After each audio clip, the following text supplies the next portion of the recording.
Burial at Sea. Zillah stepped to the water's edge to dip her bucket in its clear blue waters and saw his reflection there.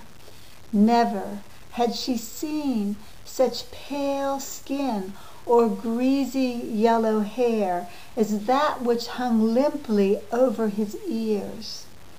His teeth were yellow and chipped.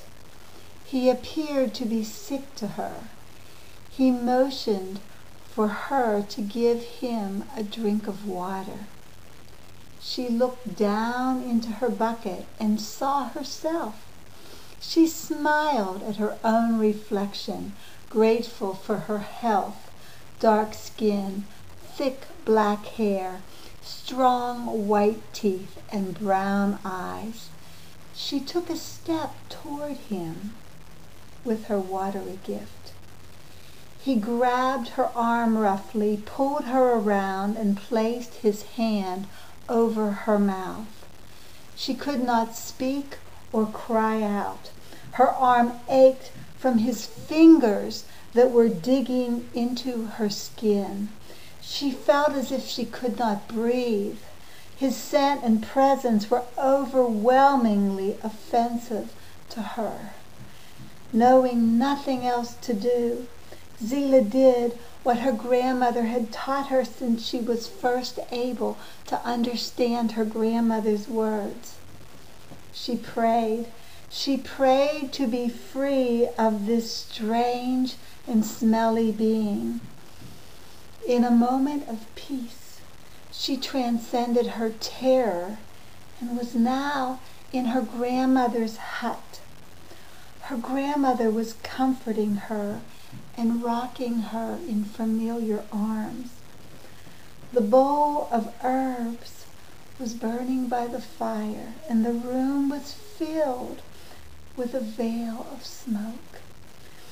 Zillah breathed in the long-remembered scent of the herbs. Her grandmother began the story.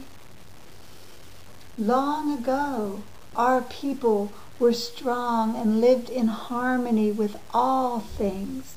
The impala, the lion, and the snake came into the village together, and we held council with them.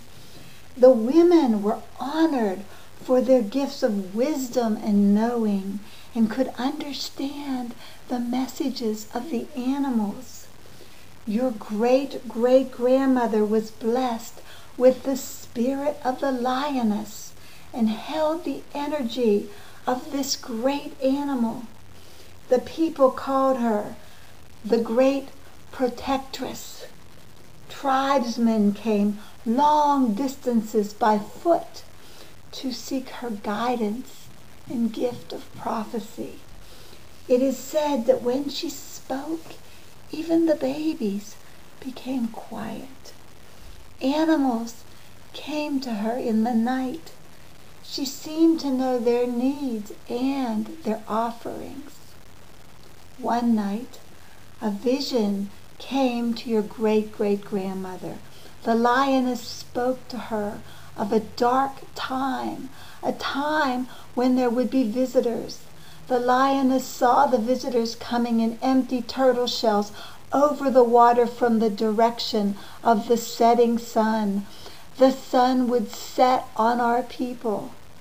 The coming would create discord even amidst the people, as they would not know what to do. Some of us would even turn on others of our own kind. Some would be taken to a strange place where they would feel great pain and suffering. The lioness said that this suffering would fill our hearts with hatred and anger. Somewhere in time, a seed had been planted in the hearts of our people that would grow and grow. In time, our people would become great leaders, not only here, but where some would be taken. The suffering would strengthen us, and we would begin to tell our truths. And as we spoke, we would rise. The seeds of creative expression would transform the hatred and anger into gifts for all humanity.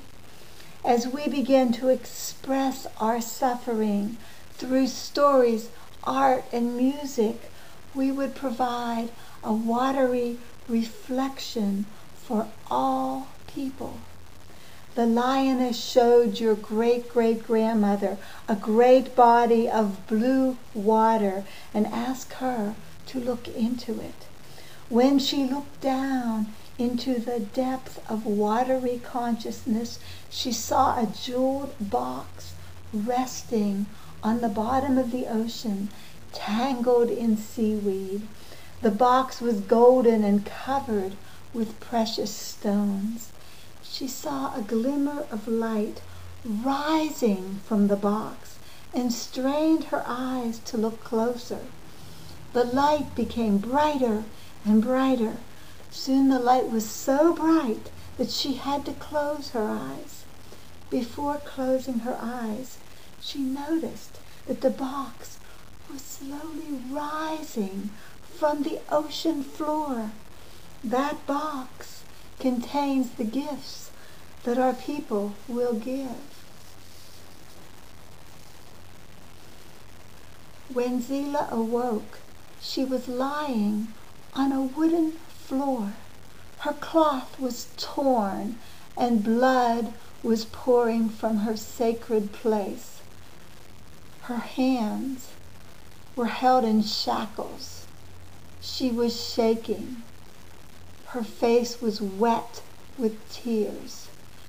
She could hear a loud commotion coming from the other side of this giant shell. Others of her people were being pushed onto the wooden floor. When they refused to lie down, they were kicked. Zila recognized several of her cousins who had been swimming with her in the river the day before. On the other side of the shell were others she had never seen before, with the same dark skin. They lay quietly with their hands bound. This story will be continued.